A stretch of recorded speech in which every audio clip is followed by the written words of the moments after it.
Noom. Noom. Noom. Noom. Noom sucks. Okay, hi everybody. Thanks for coming back if you've been here before, or hi, welcome if you're new. My name's Mickey, I'm a therapist, and we talk about therapist-y things on this channel. Today, we are talking about Noom. So, from the jump, super clear and obvious and very aggressive trigger warning for anything and all things related to disordered eating, eating disorders, diet culture, dieting.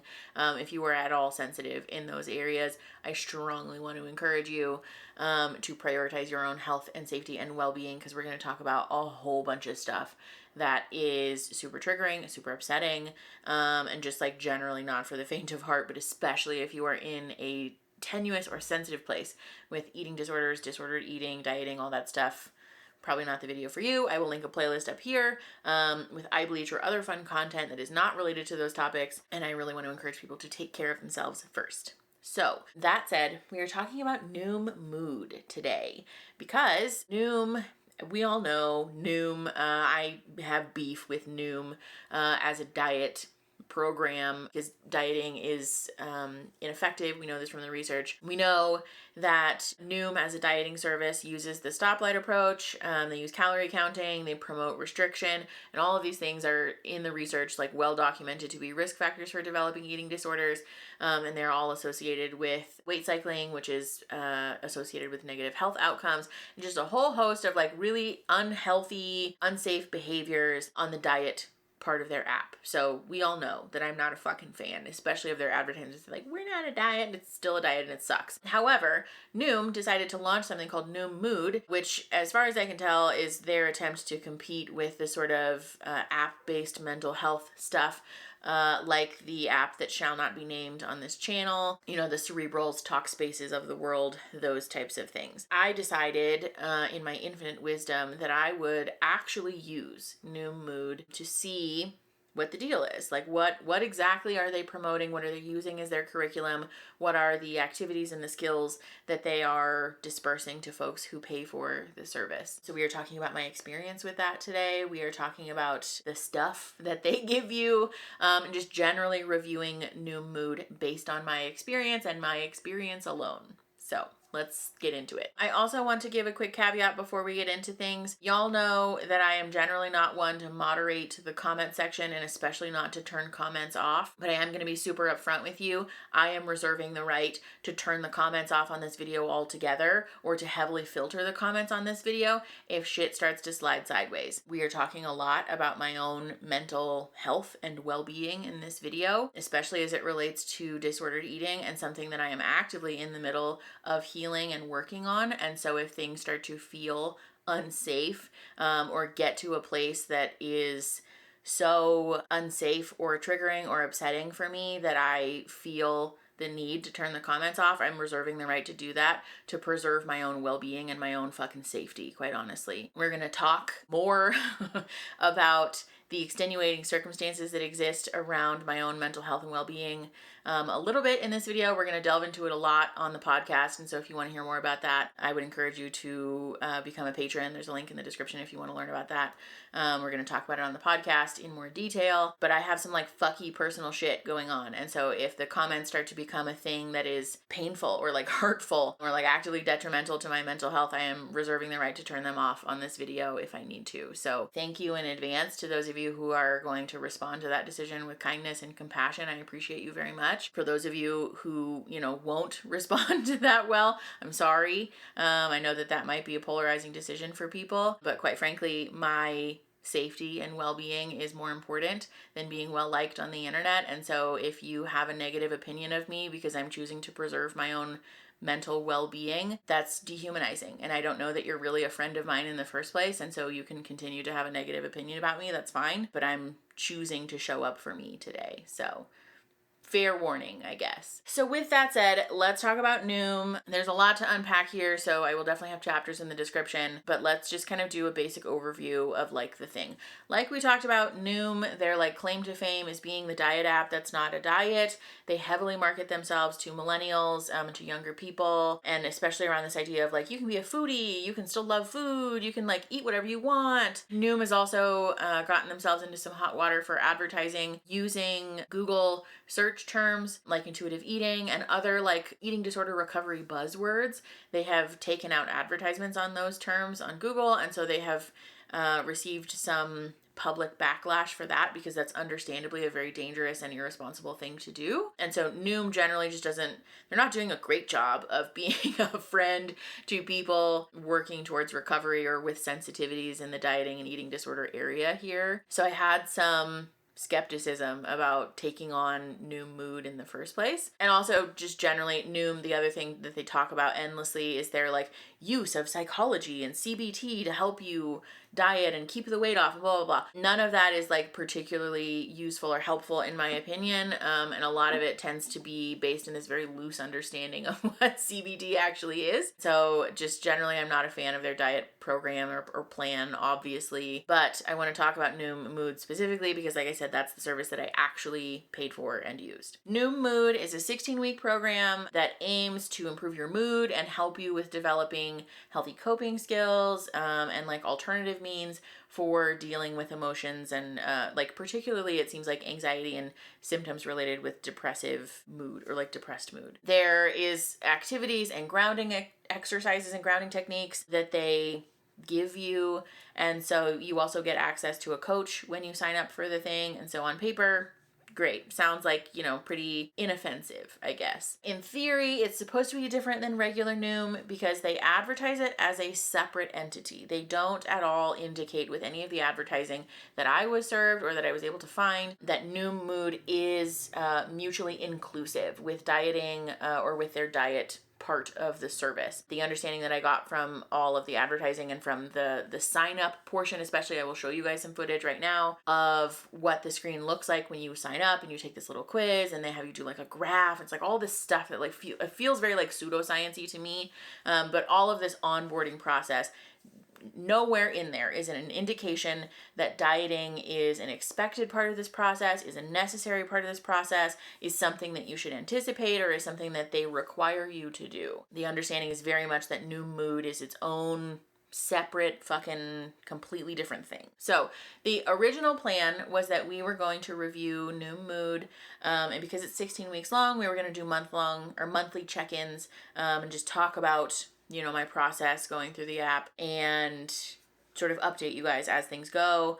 16 weeks is a long time, and so I anticipated that there would be a lot of detail left on the cutting room floor if we tried to do one big video about it. But the reason that we're doing one big video about it is because the shit hit the fan pretty quickly for me as an individual. The long and short of it is that I did relapse and I am now actively in eating disorder treatment because my eating disorder kind of like came back, I guess. And so I am actively working through that. Like right now, as I'm recording this, I literally had eating disorder therapy with my therapist like fucking 2 days ago. So that happened about a month into me trying out this service. And so we didn't really get to do the full 16 weeks because I had to distance myself from the app for obvious fucking reasons. And so we had to kind of call it at that point. I will say I feel like we did do a decent job of giving the app and the service a fair shake in some capacity because there's a fair amount of like activities and curriculum that I did consume and like actively participate in. And so we're still going to talk about that today. But obviously because things went sideways, we have some other shit to talk about today too. First and foremost, I want to talk about my experience on the app because this video is about my experience with Noom Mood. Don't get me wrong, I don't have any issue with collecting cease and desist letters and making a fucking infinity gauntlet out of them eventually, but I also am not actively in pursuit of getting any more. And so I'm trying to make this video from my own perspective as just like a consumer of the thing, who like as somebody who also just so happens to have professional expertise in this area. I want to be clear, I'm not making any definitive claims about the company as a whole. I'm speaking specifically about my experience as a consumer of this app.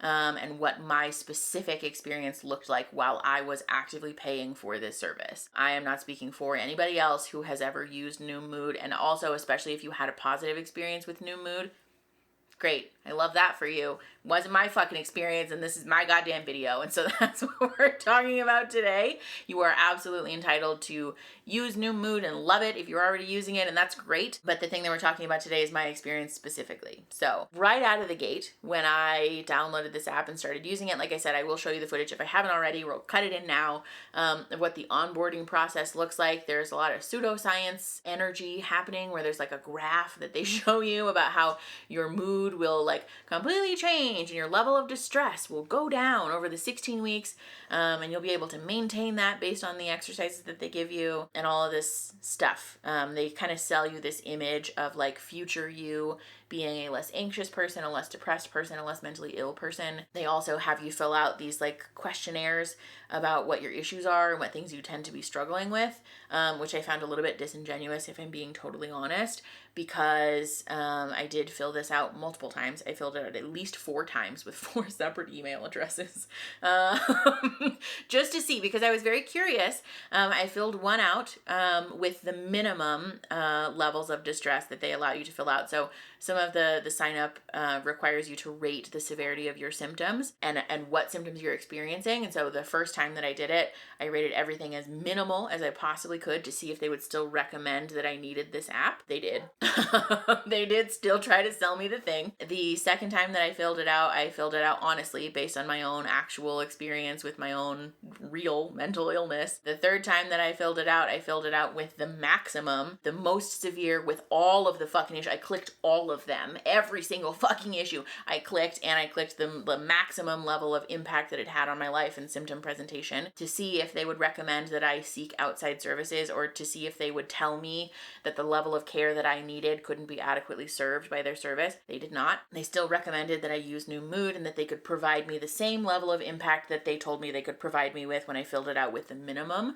And then the fourth time I clicked fucking random buttons. I clicked random shit just to see what it would say, and every time it was almost exactly the same. So I'm not convinced that they are really doing any kind of actual like math or like science or like calculating. I think the little thingy that they show you, the little like projected diagram is like calculated or filled out. It's just like a little video essentially. And so I think that's important to be aware of and for us to talk about, that there's not really like this sophisticated formula that's being used to predict what your actual level of symptom improvement or symptom reduction will look like. It's just kind of like we can make you better. And so there's not really a lot of like, there's not a high level of specificity happening there behind the scenes, I don't think. So after I decided to sign up, I decided to do the 16-week thing and pay for it and blah, blah, blah. And logged into the app, they assigned me my coach, and I could start using the thing.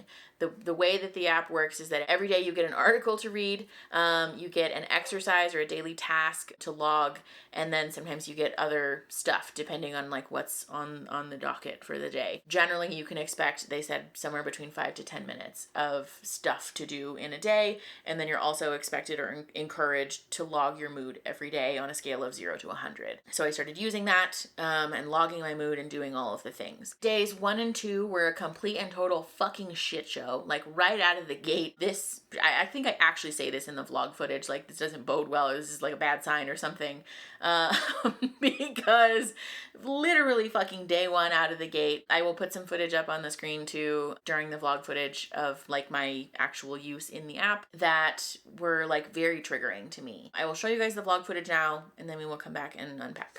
Okay, hello everyone. Today is January 10th. It is 3:07 p.m. Today is officially day 1 of using Noom Mood. I'm in a fucking weird place. I'm like genuinely in the middle of a fight or flight activation. I don't really know what to fucking say. I did not think that this would be as distressing as it is. I might actually need a minute to cry. Be right back. Okay, hello, I am back. Had a little bit of a cry, and to feel better. Today is day 1, and I don't think this bodes well. Let me explain. Let me back up and explain what happened. I'm going to put some stuff on the screen right now, some screenshots from the app. So I log into the thing today, and it has my little worksheets. And so I did all of my things. It gave me my weekly tool. So I did the little thing. And then it has a little button at the bottom that says track more progress. So I click that button and it says log your meals, exercise, log your mood, weigh in, take your blood pressure. And so I clicked log your mood, logged my mood for today. And I was like, that's really odd that they have the opportunity for you to weigh in, to log your meals and exercise and all of these other like pieces of health data on an app that's supposed to be separate from the diet piece and is supposed to be about, your mind and your mood and your mental health. I decided to add my weight in there because I had a sneaking suspicion that if you add your weight, it's going to start to advertise their diet app to you. And so I figured this will be a gas. Let's do this. So I add my weight in there, and this is what it does. It set me a goal weight without me asking, without my permission, without any of my demographic features or data about if that was something that I wanted, about what my height or metabolic rate is, what my medical conditions might be. It set me a goal weight. I'm going to try and figure out a way to explain to you how ludicrous the goal weight was that they set for me without using numbers because I don't want to be triggering. But the goal weight that they set for me is a number that has never been a healthy number for me, not even when I was a 14-year-old with an eating disorder. And I'm supposed to achieve this weight by October. When I'm recording this now, it's January. I don't know what the fuck that's about, but that's upsetting. And so that's bad enough. But then I decided to also log my meals because I have heard that Noom uses the stoplight system. And so I figured I would put that in there. Bad idea. Never fucking doing that again. I logged my breakfast and it assigned me a calorie limit for the day. Which again, I'm not going to use numbers because I don't want to be triggering or to cause anybody pain, but the calorie limit that it set for me for the day, was not appropriate, is an amount of calories that would hurt me if I was limiting myself to that on a regular basis. And that was almost half used up by my breakfast. So that's upsetting. We are going to unpack this a little bit, but I just wanted to check in for today. That's where we're at. Immediate trauma reactivation, a fight or flight response, and immediate feelings of shame and fear without me asking. I knew that the diet part of this app would do that to me. And, it's on me. It's my responsibility for participating in those little data trackers. I knew that was probably not a good idea and not doing that again. But shame on Noom for including those in this app because they don't advertise that this is going to be a part of this. And I don't have the words right now. I'm not in a space to talk about it. We're going to unpack it later, but that's it. I'll talk to you guys later. Okay, bye. So obviously you can see that I'm very overwhelmed and emotional during that vlog footage, and I obviously was not able to talk about it very effectively. But the thing that happened was that I went to go read my articles and log my stuff for the day, and I saw at the bottom that my foot's mad asleep, and I saw at the bottom that there is a little button that says log more stuff or log more details or whatever. So I click that button, and in that feature is the option to log a bunch of different pieces of health data, including your weight and including your meals. I decided to log my weight just purely out of curiosity to see what it would do. I had a sneaking suspicion that it would recommend their diet program to me eventually if I logged my weight enough times. We didn't make it that far, quite honestly. And I also logged my meals, again, purely out of curiosity to see what would happen. And the thing that happened shouldn't have been a fucking surprise to me. They rated my food on a stoplight scale, which was very triggering to me. And there was just like a lot of shame and fear that came up for me during this experience. And so I take issue with the fact that they have these features available in Noom Mood, because in my opinion, they're not relevant or helpful or necessary. And we're going to kind of unpack this later in the video, but I wanted to address this because I also know that there's going to be comments from people saying like, that's not Noom's fault, that's your fault for logging something knowing that you're a person with an eating disorder past, like this is on you. And like, yeah, it kind of is a little. It is my responsibility to take care of my own self and to preserve my own well-being, yes. But I do also take issue with the fact that Noom puts these things in front of people without any warning and without any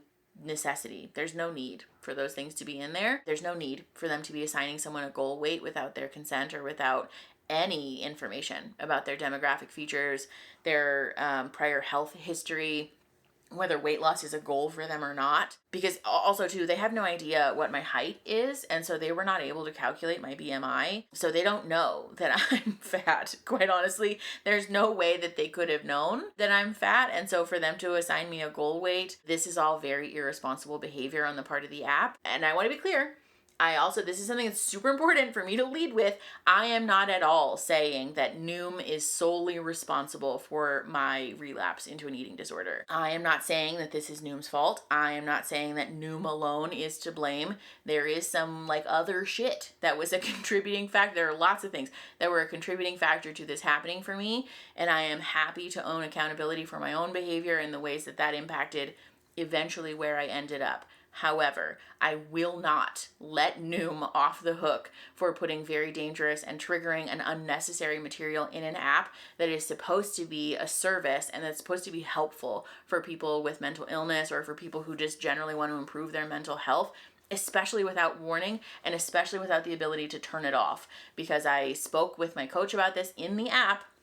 I asked her if there was a way to turn these features off, and she said no, not that she's aware of. I poked around in this app a lot before the shit hit the fan and I had to like officially leave. There is no way for you to turn this off. You can't make it stop recommending to you that you walk 2,000 steps today, that you have a goal weight, that you log your meals. You can't make it stop doing that. It pops up every single fucking day. Without fail, it pops up, and that's Noom's fucking fault. Before we delve too much more into the eating disorder stuff in the app, I also want to talk about the actual curriculum that they gave me, because like I said, we did give the app like a fair shake for a little while there before things got out of hand. And so in total, Noom provided me with 3 activities, 9 articles to read, a coach with whom I exchanged 26 messages during the time that I was active on this app. Well, 28 messages while I was active on the app. And I was active on the app from January 9th of 2022 from February 20th of 2022. And so for the cost that I paid, which was $161.74, which that cost, by the way, is for 4 months. I don't think that that's the worst, because I also would have received more activities and more articles had I been using the app consistently this whole time. They pop up every day, and so you don't get access to them until you open them and read them for the first time, and then they store them for you in a library. So as far as like the cost of a service goes, I honestly don't think that this is the worst. $160 for 4 months is like what, $40 a month? Yeah, that's like $40 a month. That's really not the worst. We are going to talk about the actual use that I got out of these activities and these articles. But generally, like, do I think it's a bargain? Like, no. But do I think it's like a racket? Like, also no. This is certainly not the most obscenely priced mental health app on the market by far. And so it's not, the penalty box bad in that regard. As far as the coach situation goes, I found my coach to be kind and respectful, if not a little bit disengaged at times. She also seemed pretty ill-equipped to address the concerns that I had. The energy that I picked up from the conversations that I had with this person was just very much like a sort of putting the question back onto me every time I asked a question, like answering my questions with questions kind of a situation. And I also tested the waters here a little bit to see how my coach would respond to particular situations.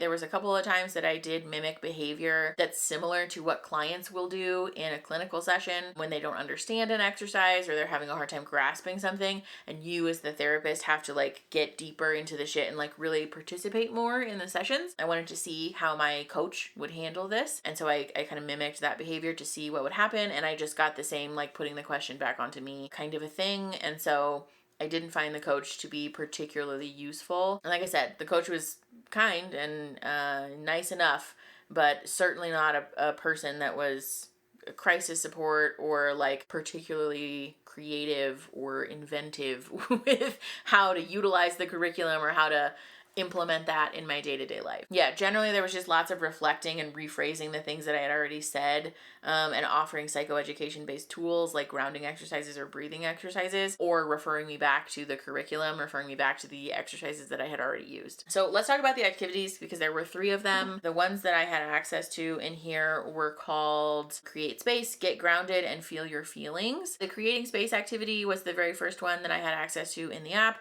and the instruction was to take 15 minutes to create space to do something fun for you. It doesn't matter what you were doing.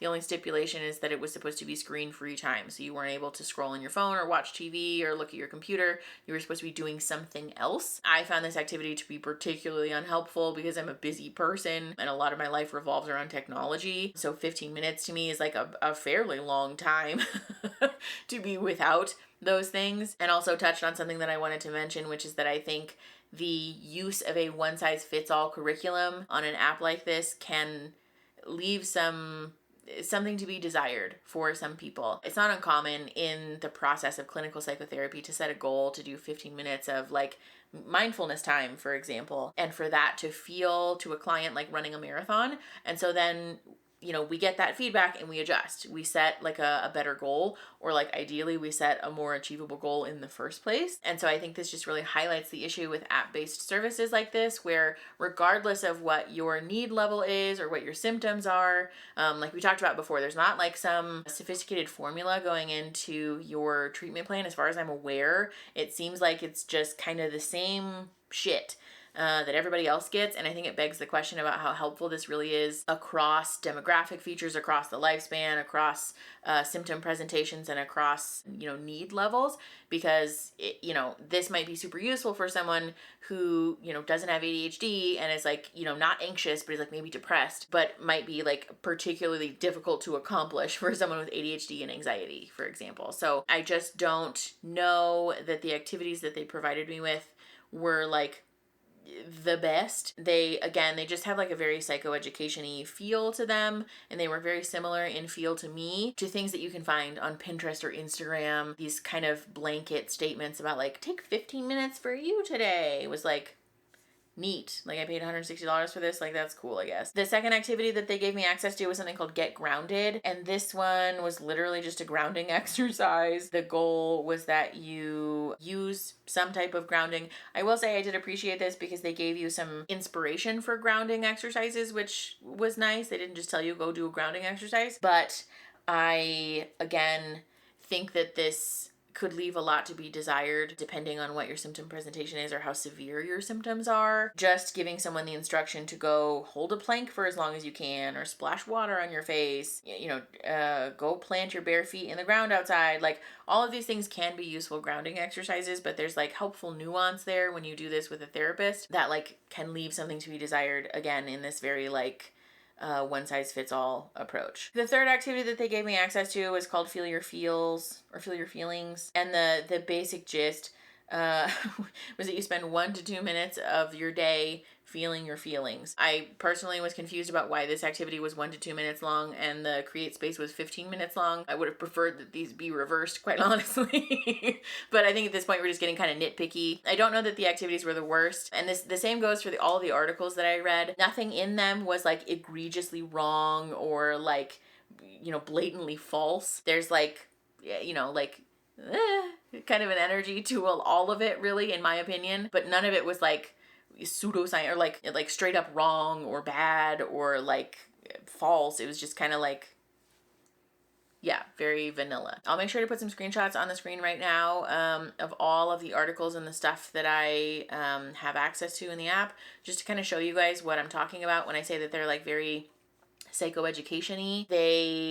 The little articles that they have you read run the gamut in terms of stuff, like issues that they try to cover. But I mean, we're talking about things like visualizing yourself living your best life, or like the use of DBT, meaning that like the idea that multiple things can be true at the same time, identifying triggers, using coping skills, how to set boundaries, identifying and naming your feelings. They talked about the feeling wheel, which was like cool, I guess. One of the other things that they talked about that I thought was kind of funny was that there was an article specifically about cognitive restructuring, and they presented it as if it's just like this cute little hobby or like this cute little activity that you can do in an afternoon. For those of you who don't know, cognitive restructuring is a CBT intervention that actually it's like a goal that takes a fair amount of time and a lot of effort and some careful therapist guiding to do and to like really accomplish. And so I thought it was interesting that they put that one in there, unless I misunderstood their aim with that, but it seemed like an interesting thing to include given that the rest of the articles were like kind of gimmies in a way. But like I said, nothing like egregiously wrong or inaccurate, just kind of meh. So let's talk about my like criticisms with my experience on the app. Obviously, I take issue with the diet culture part of things, but we're going to talk about that more in a sec. I want to talk about the criticisms that I have of the actual content first. The primary beef that I have with Noom Mood, both before I used it and now after I've actually used it as a consumer, is that it really has the ability, I think, to confuse the average consumer, and for you to like end up paying for this app not really knowing what you're getting. A lot of the advertising would have you to believe that this is, again, like sort of a comparable service to something like Talkspace or Cerebral. It's not that. It's certainly not that. It's absolutely not clinical psychotherapy. At best, this is a holding tank for psychoeducation skills with like a sort of disengaged life coach attached, which again is not like bad per se, and also like maybe not super unjustified for the price, but not psychotherapy. And so if you're going in with the expectation that this is a replacement for that, you're going to be super disappointed and potentially has the ability to harm people. And so I am frustrated that there's not more clear messaging about what actually it is before you pay the money to do the thing, especially because if you are a person with significant mental illness or with severe symptoms, this app is not going to provide you with significant progress or improvement. Almost assuredly, I would say that this is not going to meet the need that you have based on the stuff that I consumed. As a person with like mild to moderate mental illness, I found all of this to be decidedly unhelpful to me, mostly because I already know all of these things and that's not my issue. I don't need to be educated about psychoeducation tools. I need help fixing my fucking brain. So like this was not helpful to me. It's not to say that it can't be helpful to some people, but I think especially if you are a person who finds yourself in the like moderate to severe range in terms of your symptoms, you will be very disappointed by this service. And I don't know that they do a good job of accurately representing who this app is for, which is potentially dangerous. Yeah, the amount of resources and support, especially that you're being provided, contrasted with the amount of money that you're paying for it, is just like not really worth it in my opinion, because the ideal consumer for a service like this is somebody with like a very mild symptom presentation, who's probably neurotypical, who has like a very mild impact on their day-to-day life and functionality. It's like somebody who'll be best served by this very low level of intervention, I don't think needs to pay this much money for an app like this. It's kind of like an interesting intersection here where people who have a high enough level of need to justify paying this amount of money for something would probably just be better served by low-cost therapy. I'm not gonna fucking recommend you know what. There are other low-cost therapy options that would be honestly a better fit for somebody with a higher level of need, that would be like a similar or comparable price point as this, that would just provide you with more robust support and then like in a customized type of way. And anybody who would benefit by this low level of support with very little intervention, with very little support, and like mostly education-based stuff doesn't need to be paying this much fucking money to get access to this kind of stuff. Because also the thing is that most of this is shit you can find for fucking free on the internet.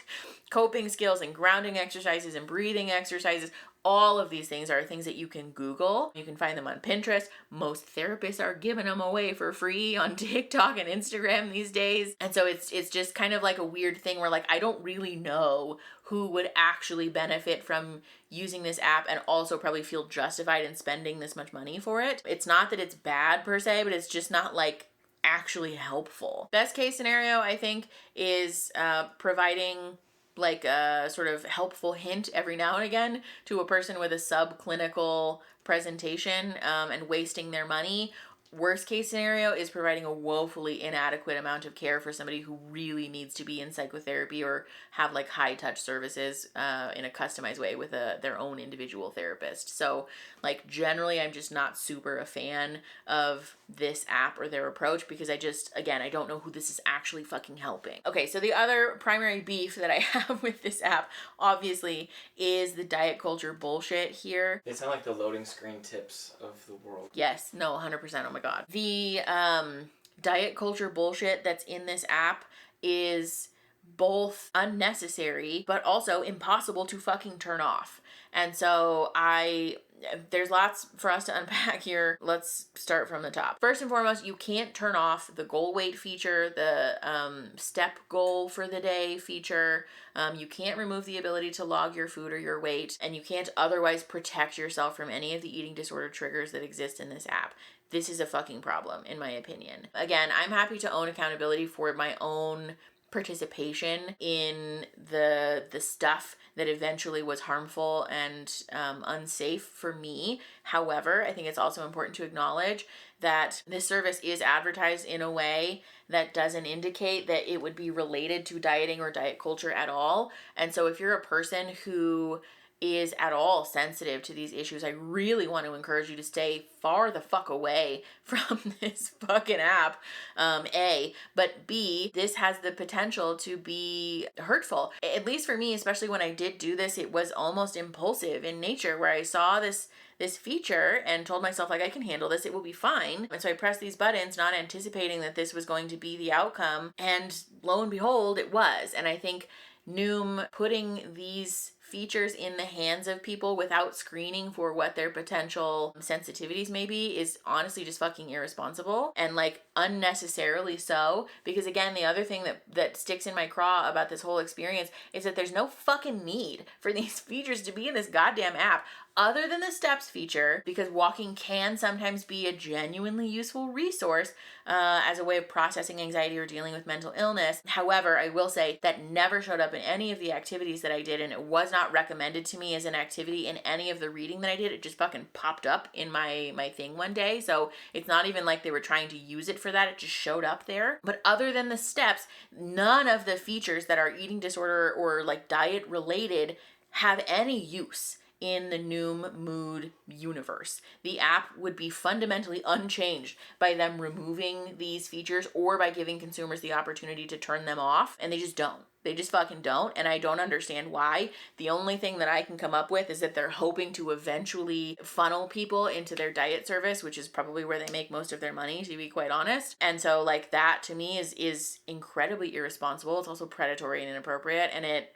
fucking bothers me because again, there's just no need for it. And again, this is a situation of like, best case scenario, it's a useless service that you wasted time and money to include in this app. Worst case scenario, you're really genuinely hurting people and participating in the furthering of people's eating disorder, the development of their eating disorder. You're putting these tools in the hands of people who, didn't know that this was going to be a part of this. And that's the other thing that I wanted to talk about here is the like surprise factor of it all is what I think really was the emotionally difficult part for me to deal with, because I didn't know that this was going to be in here. And so when this all started to unfold in the way that it did, I was so caught off guard and like unprepared to like defend against this or to deal with this. I anticipated that there would be some level of diet culture bullshit, but I didn't think that it would look the way that it did. And I also didn't think that it would feel as inescapable as it did. And so the app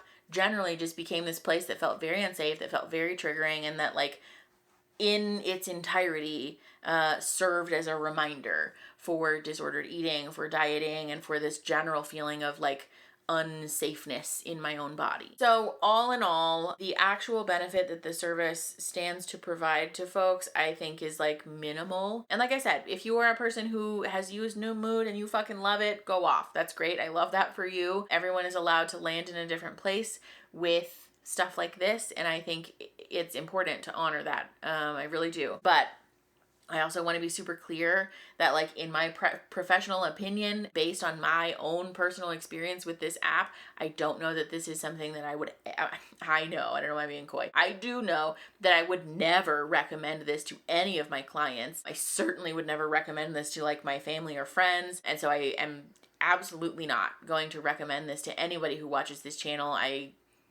I'm going to go so far as to say that I'm discouraging people from using this because I don't know that it has the potential to really create any kind of meaningful change. There are so many free, like, psychoeducation based apps and education tools that you can utilize. I will link some in the description in case you're curious and you want to use those, that don't have the potential to be triggering to high heaven for folks with this sensitivity in the, like, eating disorder area. And so I just don't know that Noom Mood really brought anything to the table that justifies the potential risk here. I really don't. The other thing that I wanted to talk about before we wrap it up is a brief disclaimer. I did look into privacy issues here because I was curious. This is very much like an if you know, you know. I'm not allowed to talk about it, unfortunately. And so I'm going to try to not get myself in trouble here again. But I did find a couple of articles on the internet that talk about the privacy issues with these types of apps generally, but these articles spoke specifically about Noom. They didn't speak about Noom Mood, but they spoke about Noom and, like, potentially what's happening to your data after you use an app like Noom. So I will also link those in the description, and I would encourage you to look into that and to just be mindful of what's happening to your health data when we use apps like this, and to keep in mind that when you press the OK button on the privacy policy without even reading it, sometimes there are things in there that you give permission for that you might not really be thinking about in the moment. And so that's worth noting. If your health data privacy is important to you, I would encourage you to be a conscientious consumer in this regard. So yeah, again, I want to be clear, like, I'm not making any certain or claims with any level of certainty here. All of these things are alleged based on things that I found on the internet. So just, like, food for thought, okay? That said, generally, like I mentioned, I'm not a fucking fan of this fucking app. I don't like it. I didn't have a good time. I certainly didn't find it to be helpful. I will show you guys my mood graph, actually, and kind of explain what was going on with this mood graph on the podcast. So if you guys want to listen to that, the link to become a patron is in the description. But generally, you can see that, like, my mood wasn't super impacted one way or the other. If anything, it got worse while I was using Noom Mood. So I didn't find it to be helpful, especially for me in particular, but I don't know that it would be useful or, like, applicable across the board. But that's, like, pretty much all of my thoughts, honestly. I know that this is going to stir up thoughts and feelings for people, and so, like I said, I'm going to do my best to leave the comments open. I really do like leaving the comments open because I think that you guys generally do a really great job of being kind and respectful both to each other and to me, and so I am asking kindly that we keep that energy today. This is a sensitive issue for me. I'm not even gonna fucking lie to you. It's a sensitive issue, and so I'm asking you kindly, please don't fucking hurt my feelings, because I will for reals turn them off if shit starts to go sideways. So like the video if you like the video, and then let me know what your thoughts and feelings are in the comments if they're still on, and if y'all are able to maintain, like, a level of respect and kindness for one another and for me. And then subscribe, obviously, because we make content like this every Saturday. Oh, and turn notification bells on. And share the video to help the channel grow and to help each other grow. And I will see you guys next Saturday. Okay, bye. You did so good, babe. Thanks.